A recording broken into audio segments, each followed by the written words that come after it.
Welcome to Face to Face. Our guest today is veteran architect Mike Davis. He has also served before President of Boston Society of Architects and has worked with the City of Boston as well as the Governor's Office on a number of architectural and sustainability related issues. We are going to talk to him how he has seen changes in the architecture industry during the last 40 years and what he is going to forecast over the next 40 years. Mike, welcome to our show and studio. Glad to be here. Thanks very much. Actually, it's really a pleasure to meet you in the face-to-face. My first question to you is how the architecture industry itself has changed over the last 40 years. I know it's a loaded question, but time is yours. It is. Thank you. Well, first, I have to thank Bergmeyer. I need a shout out to Bergmeyer because, I refer to that, all those things you just mentioned as kind of like serial volunteerism on my part. I've really been very anxious to contribute, to contribute larger than just in my role as a practitioner, but as a citizen, and the firm has allowed me to do this. I first met Mayor Menino when I was living in Roslindale, and we had this little neighborhood group, the Roslindale Village Main Street, that he had just started. He just founded this Main Street group, but I was very active in that, and we became friends. And a lot of the opportunities I had at the city were because of that friendship I developed with the mayor from working with him on this volunteer effort. So, volunteerism, and then my last role at Bergmeyer actually was as the director of corporate social responsibility. And what I wanted to do is to make that kind of culture of volunteerism really stick in the firm. So people knew that there was not only a good thing, but not only was it permitted, but it was a good thing to give of yourself and to contribute of yourself to your community outside of just what your job requirements are. So that's kind of the kind of meta story. Okay. The practice has changed immensely in 40 years. And I think there are kind of philosophical changes, and there are cultural changes, and there are the kind of just changes in buildings and in design. I'd be happy to talk about. Let's talk about some of the changes. Yeah, sure. Yeah, I think the big philosophical change, and I think that you've hinted at this already, and it's been a lot of what my career has been about, is about kind of really making sustainability central to what we do. It's not at this point. 40 years ago, it was an idea. It was kind of a rarefied idea, and very few people could really understand how architecture. And it was an idea, but it was not sticking out. It was just a total, very much in fancy at that time. Right. Yeah, but now it's become mainstream. I think the profession the practice has really adopted it as part of our mission, part of our fundamental mission. And the question anymore is, well, how are you going to sell this to the clients?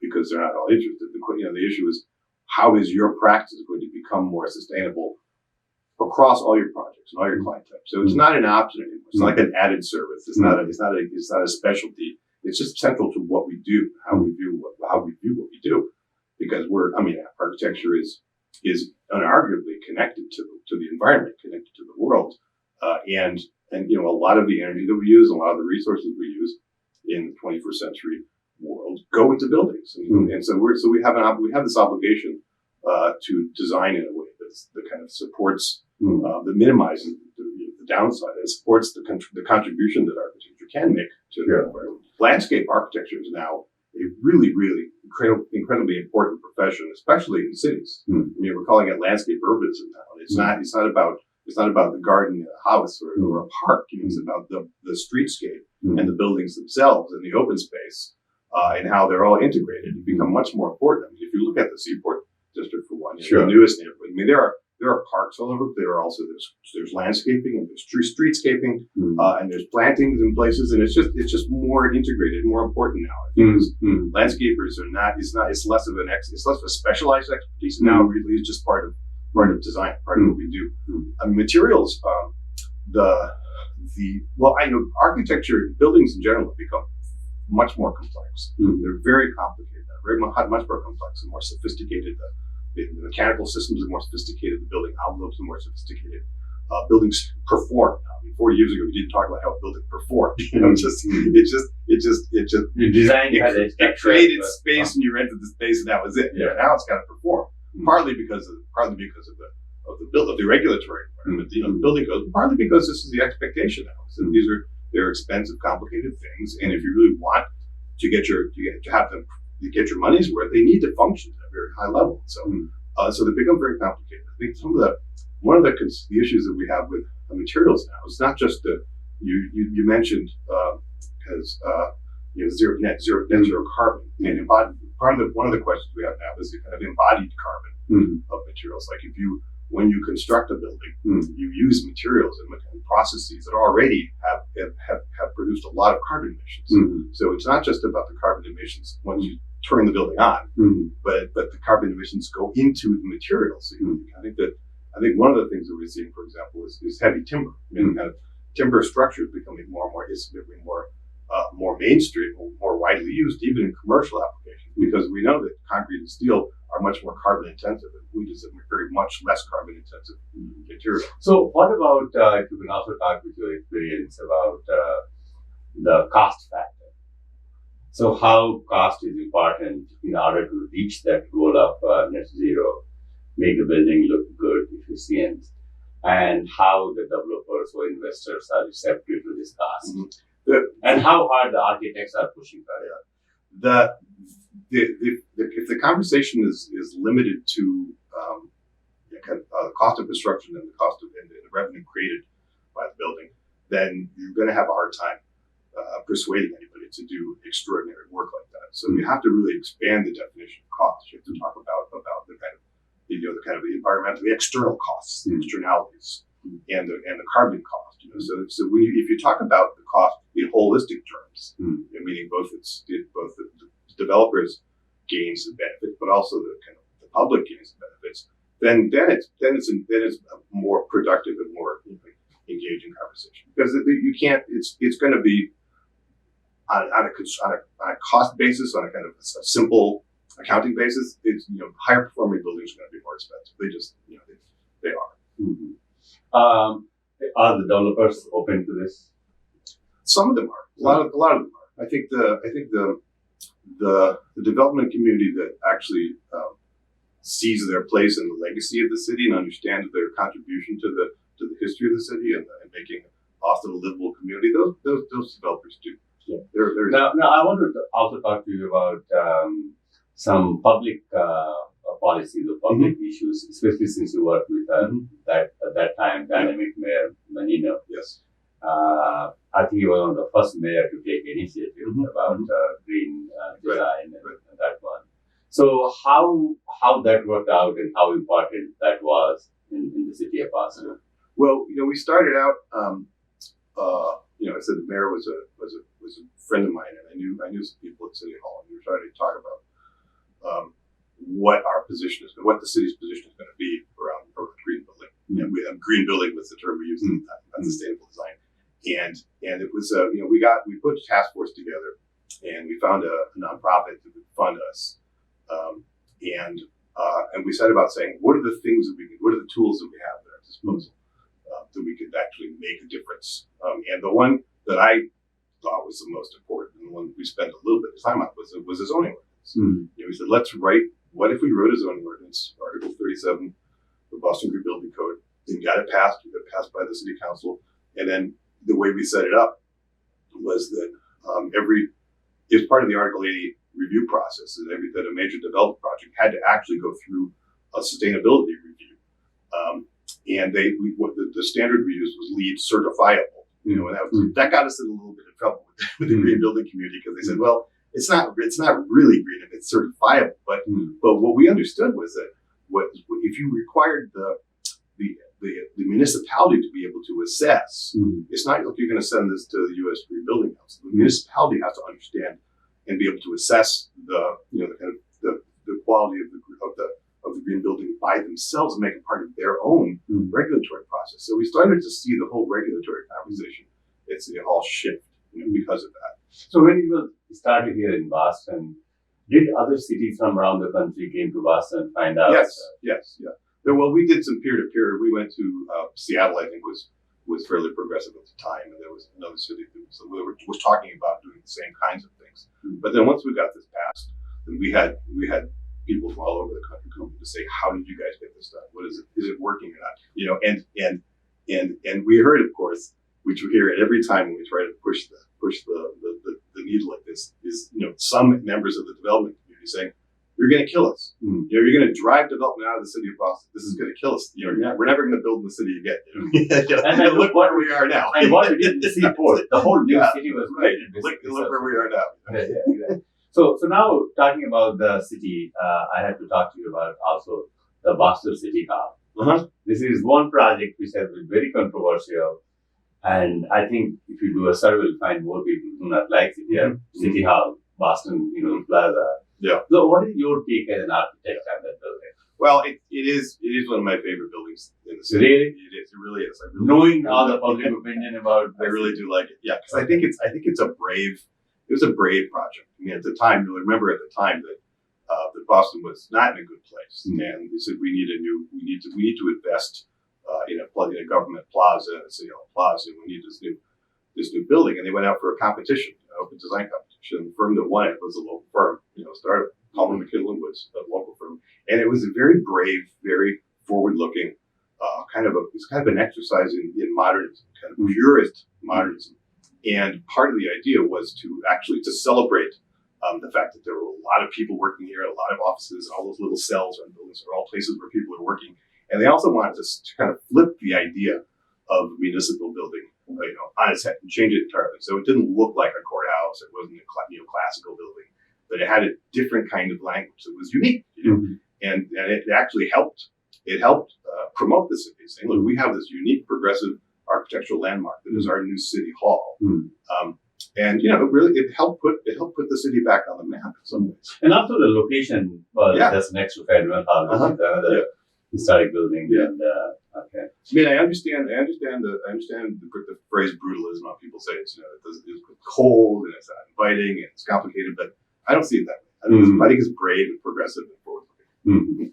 So now also I want to talk to you about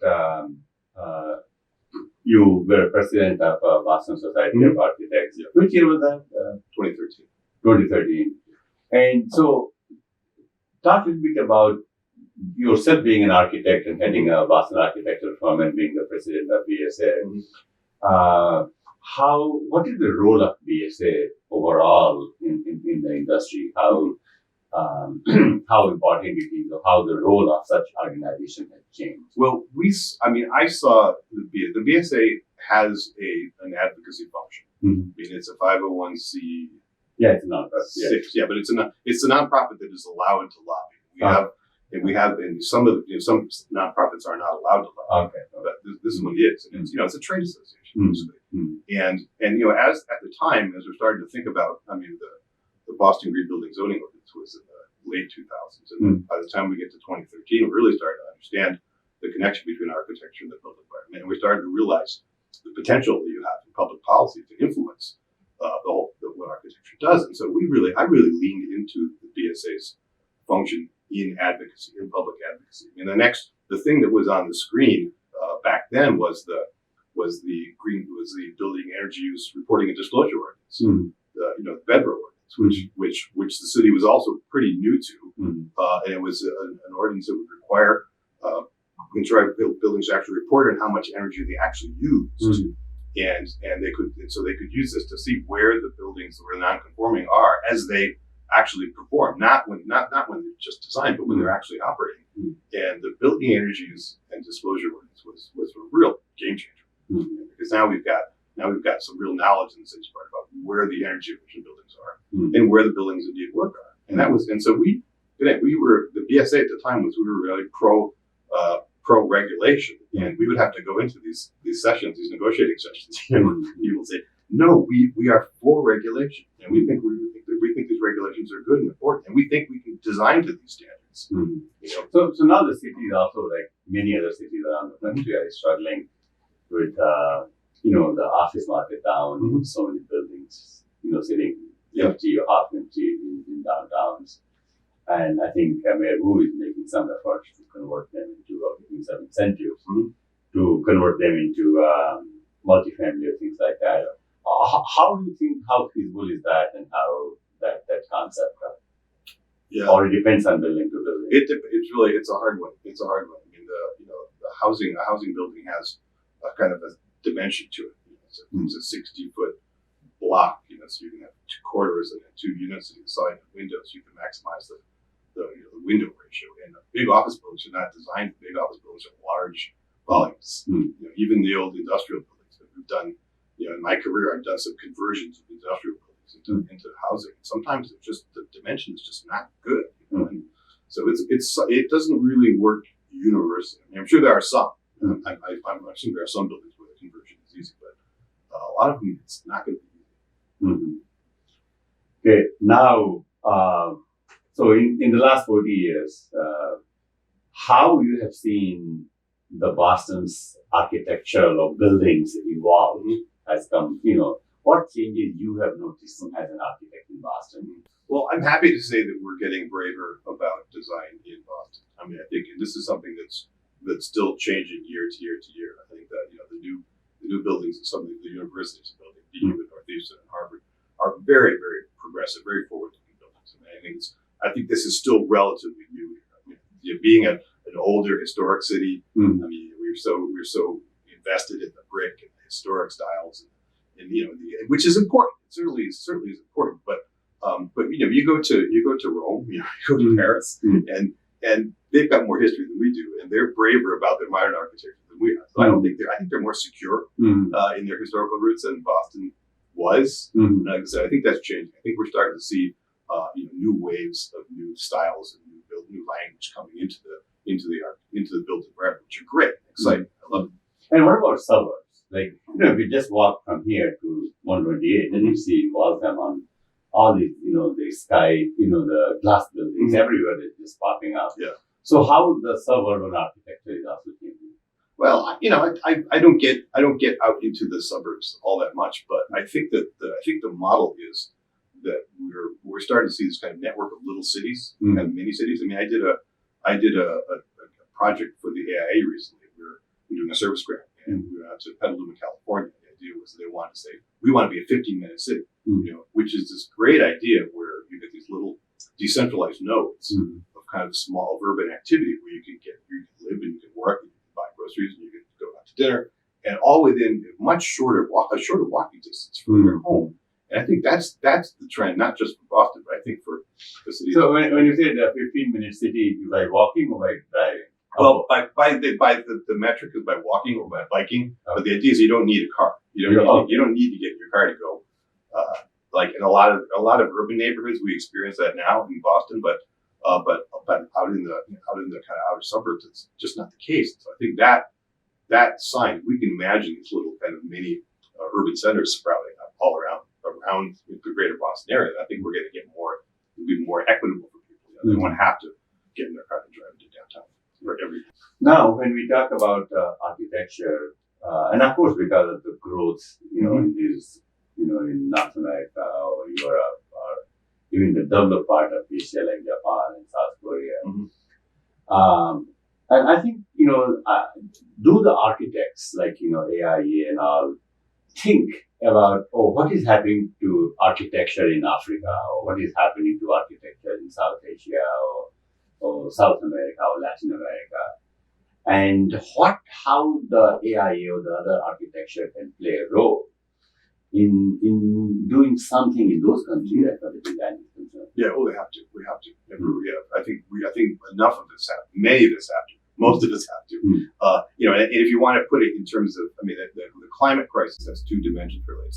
It's the mitigation. That is what we've been talking about earlier, about being more energy efficient and using less resources. There's also adaptation. And adaptation in other parts of the world is really more important than it is in the U.S. because we have better infrastructure, and we're in a climate that's changing, but not maybe changing quite as rapidly. Sure. And we've also got the resources. Yeah, we can live in air conditioning. Resources, knowledge, technology. Right. Yeah.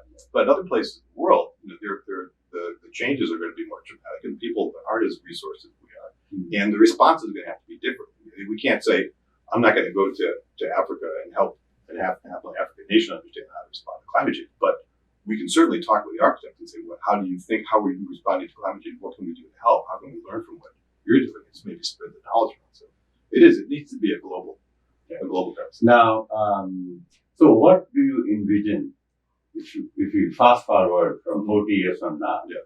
So how do you think, the architecture industry might look like this? Yeah. Or the architecture profession might Right, look like this? The important change I see is this cultural change. Mm-hmm. I think that's where we're going. We're already in the 40 years I've been in practice. It's come from a kind of an older white male, English speaking, dominated profession really to there've been great steps towards more diversity in the practice. We have more women in the practice, more people of color in the practice. We're working more in in international teams, with people from different languages and different cultures. And along that way, not only has it become more diverse, I think it's become more focused on the fact that we're a service industry. Architecture is a service industry. We're not. I mean, we have to do beautiful things, but we're not artists. It's not an esoteric artistic practice. It's a service industry, and what that does, and that recognition that we're going to be more diverse and that we're going to understand ourselves as a service industry, that keeps us relevant. That'll keep us relevant through the 21st century.